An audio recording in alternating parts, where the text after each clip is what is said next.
pessoal, tudo bem com vocês? Então, hoje começamos mais um Bio do Dia, onde todo mês lançamos episódios com assuntos relacionados à área da biologia. E hoje escolhemos o tema, que é sobre biomas, né? E é muito bom saber sobre ele porque fazemos parte, né, de algum bioma. E para falar sobre esse assunto, eu convidei duas biólogas, Lidivânia e Joyce, onde elas irão falar um pouco de alguns biomas do Brasil, que é um país onde estamos inseridos, então precisamos falar um pouco sobre eles, não é verdade? Então fiquem ligadinhos aí para compreender um pouco, né, sobre cada bioma.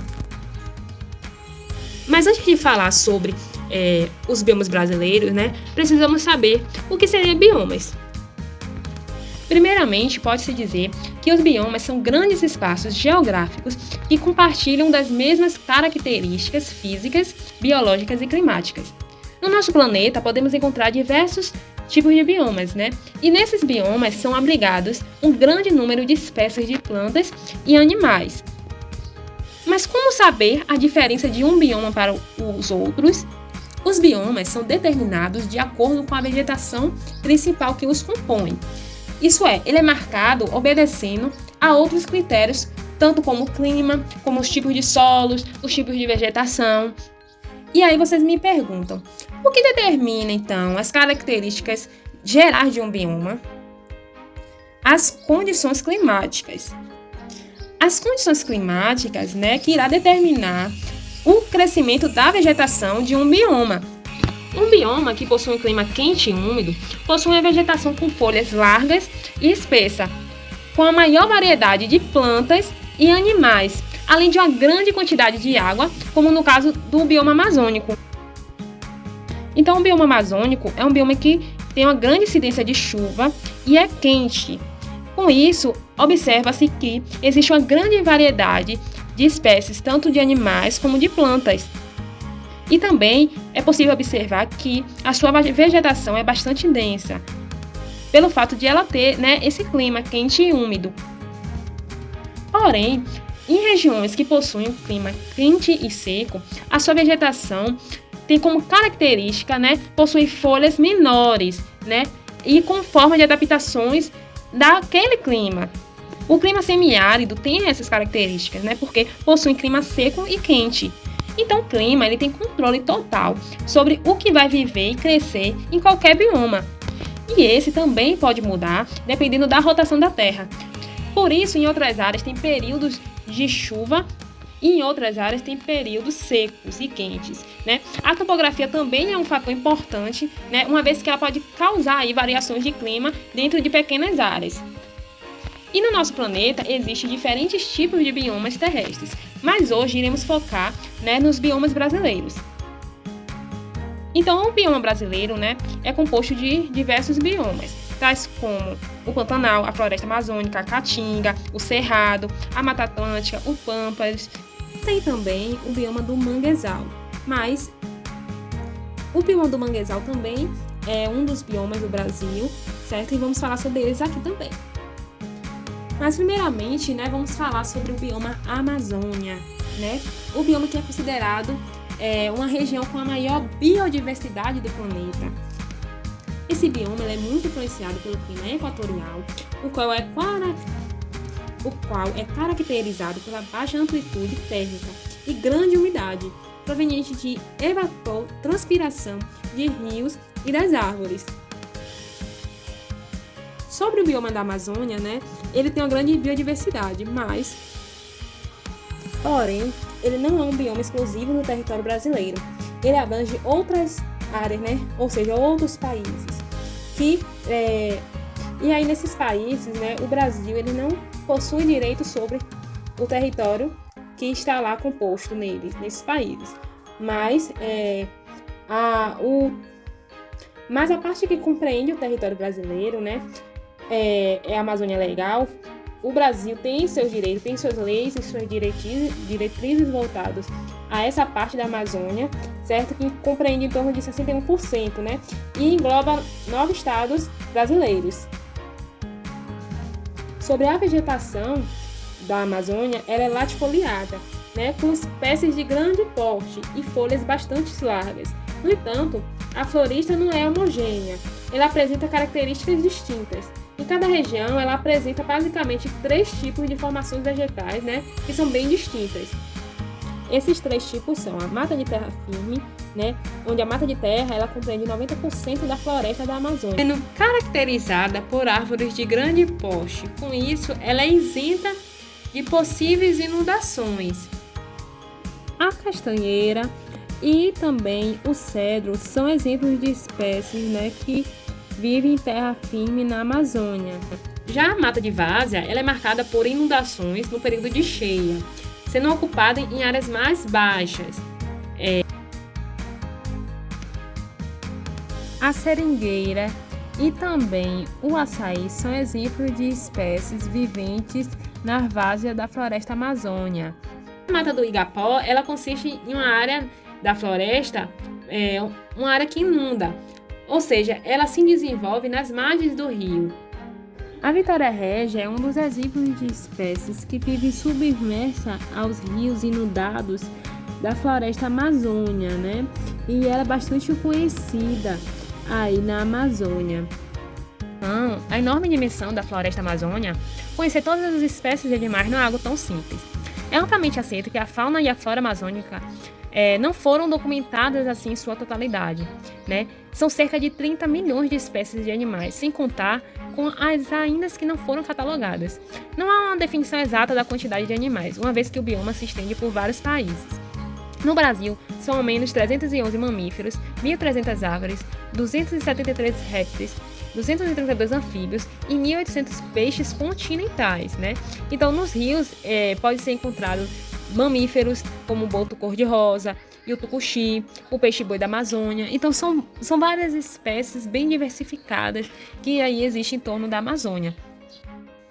Falando sobre o bioma Mata Atlântica, né? Quando os navegadores portugueses chegaram ao território brasileiro em 1500, a paisagem da Mata Atlântica os surpreenderam. E aí o pau-brasil, que é a árvore que serviu de inspiração para batizar, né, o nosso país, é uma espécie que é endêmica dessa região. Então, a Mata Atlântica, naquela época, equivalia a cerca de 15% de todo o território nacional, né, sendo distribuído aí ao longo de 1 milhão e 300 mil quilômetros quadrados. O bioma da Mata Atlântica, sua área mais ou menos abrange da costa leste, sudeste e sul do Brasil. Ele, além disso, né, ele abrange uma parte aí do Paraguai e da Argentina. E dentre os estados brasileiros, ele está presente em 17 deles, né? Atualmente, a Mata Atlântica tem apenas 12,4% da sua vegetação original, e ela é considerada como o bioma mais desmatado do país. Mesmo assim, a diversidade dos animais que compõem a sua fauna impressiona bastante. Cerca de 1.300 espécies já foram registradas e a maior parte dessas espécies é endêmica, ou seja, encontra-se somente na Mata Atlântica, não existindo em nenhum outro lugar, né, do mundo. E além da sua espécies da fauna ser bastante diversificada, também a sua flora é maior ainda. A Mata Atlântica ela tem algumas características bem semelhantes à da floresta amazônica. Essas características são referentes ao porte das árvores e ao desenvolvimento da fauna, né? Ambos os biomas elas possuem árvores bastante altas, né? Que podem chegar a mais de 30 metros de altura, com pequenas aí vegetações arbustivas que surgem aí à sombra delas. E aí ela pode ser dividida em 2 tipos de floresta. A floresta primária, que pode ser conhecida como a mata virgem, né?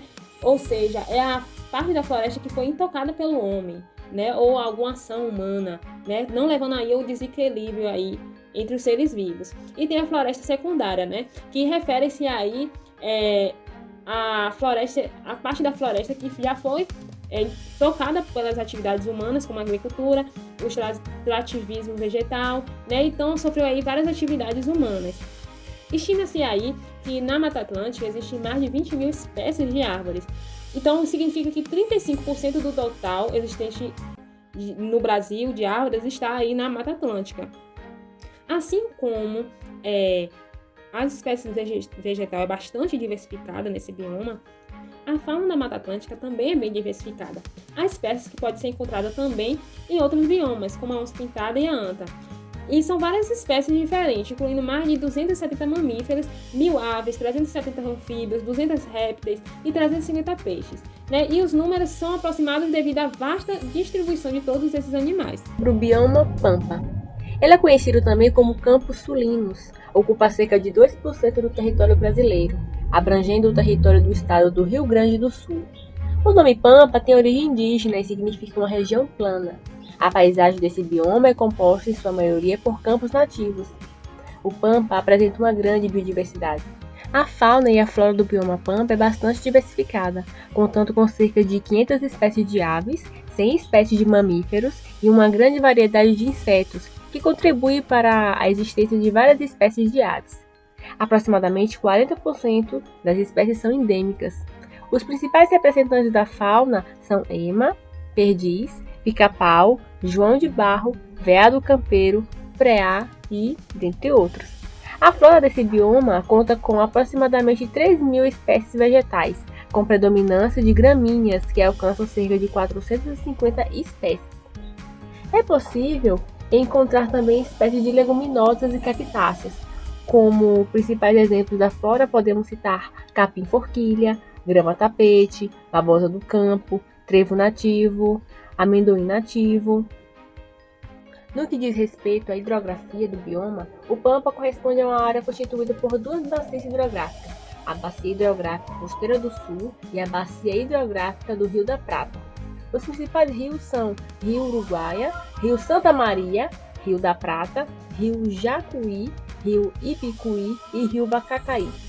O clima característico do bioma é o temperado do tipo subtropical frio, apresentando temperaturas médias em torno de 19 graus Celsius. Esse bioma apresenta uma particularidade: as 4 estações são bem definidas. O solo do bioma Pampa são geralmente pouco férteis e propícios à erosão, em virtude da prática agrícola de monocultura realizada nessa área e a pecuária. Uma grande parte desse bioma foi devastado, intensificando o processo erosivo, tornando o solo arenoso. Vamos falar um pouquinho sobre o Cerrado? O Cerrado é o segundo maior bioma da América do Sul e é o segundo maior bioma do Brasil e compreende cerca de 22% do território brasileiro. Caracteriza por ser uma região de savana, estendendo-se por cerca de 200 milhões de quilômetros quadrados. Possui uma formação vegetal de grande biodiversidade e grande potencial aquífero.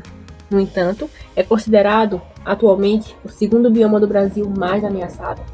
O Cerrado é um bioma localizado no nordeste do Paraguai, leste da Bolívia e em grande parte do Brasil central, constituindo cerca de 22% do território brasileiro. O clima no Cerrado apresenta 2 estações bem definidas, uma seca, que tem início no mês de maio e terminando no mês de setembro, e outra chuvosa, que vai de outubro a abril. Essa diversidade garante ao Cerrado algumas tonalidades em sua paisagem. As principais cores encontradas nesse bioma são verde, amarelo e tons amarronzados, em razão do descoramento da vegetação ocasionado pela forte incidência do sol. Destacam-se no Cerrado as seguintes espécies de vegetação: o angico, o barbatimão, a aroeira, o ipê, a copaíba, o pau-santo, o pequi, o pau-jacaré, o gravatá, o mosquitinho, a jabuticaba, entre outros.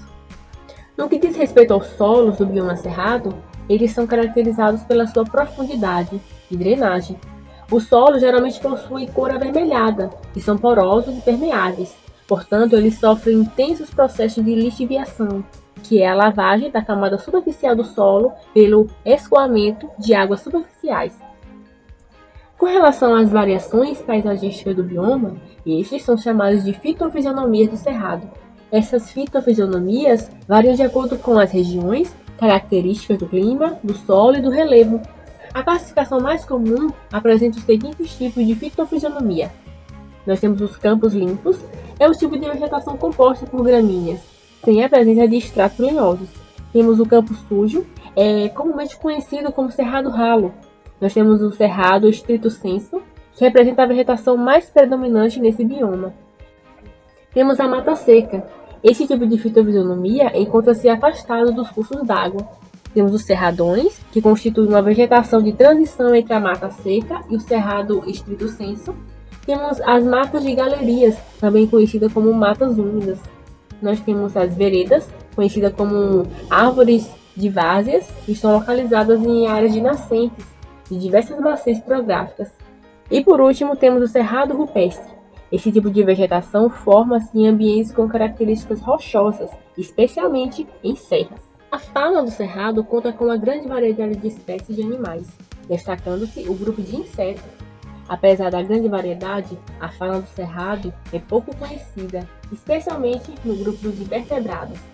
Os principais exemplos de animais vertebrados do cerrado são ema, siriema, jiboia, jararaca, gavião, tucano, tamanduá-bandeira, lobo-guará, onça-pintada, veado campeiro, anta, onça-parda, dentre outros. Caatinga.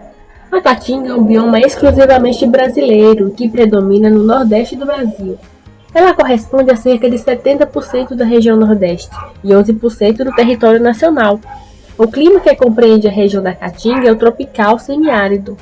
Esse clima é marcado por longos períodos de estiagem e compreende os estados da Paraíba, Rio Grande do Norte, Piauí, Maranhão, Alagoas, Pernambuco, Sergipe e Bahia. Também ocorre em algumas faixas da região sudeste, que fica ao norte do estado de Minas Gerais.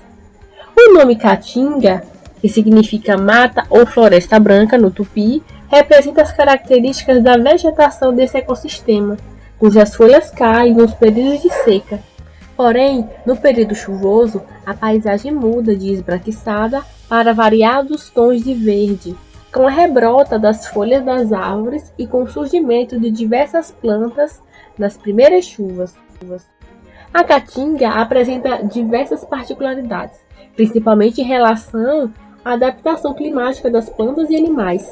Esse bioma é afetado por secas extremas e longos períodos de estiagem, característicos do clima semiárido. Por essa razão, a vegetação precisou desenvolver mecanismos de sobrevivência em razão da pouca disponibilidade de água. O relevo da caatinga possui especificidades e formas que foram modeladas durante milhões de anos na história da Terra pelo clima daquela região, o que envolve a temperatura, chuvas, vento, umidade, que atuou como agente modelador e diferenciador da paisagem. O resultado são as várias formações de relevos encontradas no semiárido, como serras, chapadas, planaltos e depressões sertanejas. O tipo de solo mais comum é o raso e pedregoso, o que dificulta o armazenamento de água. O solo da caatinga é definido segundo o Sistema Brasileiro de Classificação dos Solos como raso e profundo. Ele é rico em minérios, mas pobre em matéria orgânica, em razão das características do clima, da hidrografia e da vegetação da região. Com relação aos rios, a hidrografia da região, compreendida pelo bioma Caatinga, apresenta rios que são, em sua maioria, intermitentes ou temporários, isto é, rios que correm apenas no período das chuvas e que secam durante a estação da seca. Temos também os rios perenes, que apresentam água corrente o ano todo, e o mais conhecido desse é o Rio São Francisco. O que faz a Caatinga ser única? Bem, no mundo existem outras regiões semiáridas, como por exemplo no Chile, na Ásia, na África, que compartilham características semelhantes do clima semiárido e do regime irregular de chuvas. Porém, quando os cientistas compararam as espécies daqui com as dessas regiões, verificaram que as nossas espécies não apenas eram diferentes e exclusivas, mas também apresentavam uma diversidade bem maior. Na Caatinga podemos encontrar diversas espécies de plantas e animais chamadas de endêmicos. E foram justamente os eventos relacionados à variação do clima, entre muito quente e muito frio, que ocorreram aqui há milhares de anos, que fizeram com que a vida se estabelecesse nessa região de uma forma diferente e peculiar.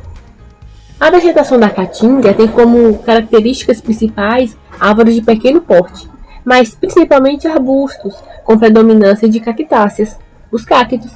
As plantas mais encontradas na Caatinga são aquelas chamadas de xerófilas.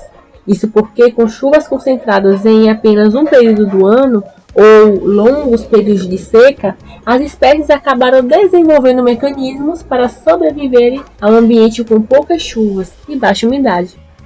Uma curiosidade, Os espinhos estão presentes em muitas espécies vegetais. Nos cactos, por exemplo, eles são folhas que se modificaram ao longo do tempo, fazendo com que a perda de água pela transpiração seja menor. Destacam-se na caatinga as seguintes espécies de vegetação: os cactos, mandacaru, xique-xique, facheiro, as bromélias, mancambiras, as leguminosas como catingueiras, juremas, angicos, temos as mimosas, maniçoba, juazeiro e entre outros. Dos animais encontrados neste bioma, destacam-se ararinha azul, sapo cururu, onça parda, macaco prego, asa branca, cotia, tatu-bola, sagui do Nordeste, preá, tatu-peba, veado catingueiro, sagui do Nordeste, guingó da caatinga, jacaré do papo amarelo e entre outros. Pantanal. O bioma Pantanal é a maior planície inundável do mundo, com uma área de cerca de 250 mil quilômetros quadrados. O Pantanal estende-se pela Bolívia, Paraguai e Brasil, sendo aproximadamente 62% no Brasil, nos estados do Mato Grosso e Mato Grosso do Sul, inserido também na parte central da bacia hidrográfica do Alto do Paraguai. O Pantanal é influenciado pelo Rio Paraguai e por seus vários afluentes que alagam toda a região, formando extensas áreas alagadiças. O Pantanal é caracterizado pela alternância entre períodos de muita chuva, que acontecem de outubro a março, e períodos de seca, nos meses de abril a setembro. Possui a região plana, levemente ondulada, com alguns raros morros isolados e com muitas depressões rasas. As altitudes não ultrapassam 200 metros acima do nível do mar e a declividade é quase nula. O solo do Pantanal ele é principalmente arenoso e argiloso. Esse fator associado à baixa declividade a muitos rios dessa região contribui para o alagamento do Pantanal. As primeiras chuvas que caem sobre o solo poroso são facilmente absorvidas. Aí, com o umedecimento da terra, várias espécies de vegetais começam a rebrotar e a planície se torna verde. Em poucos dias, o solo ele já não consegue mais absorver a água e passa a se acumular nas áreas mais baixas. O nível dos rios e dos lagos aumenta, provoca enchentes e o Pantanal se torna um enorme alagado. Durante a seca, a água fica restrita aos leitos dos rios, lagoas e banhados. Há regiões altas que nunca são alagadas, como os morros isolados, que se destacam nas áreas inundadas como verdadeiras ilhas cobertas de vegetação.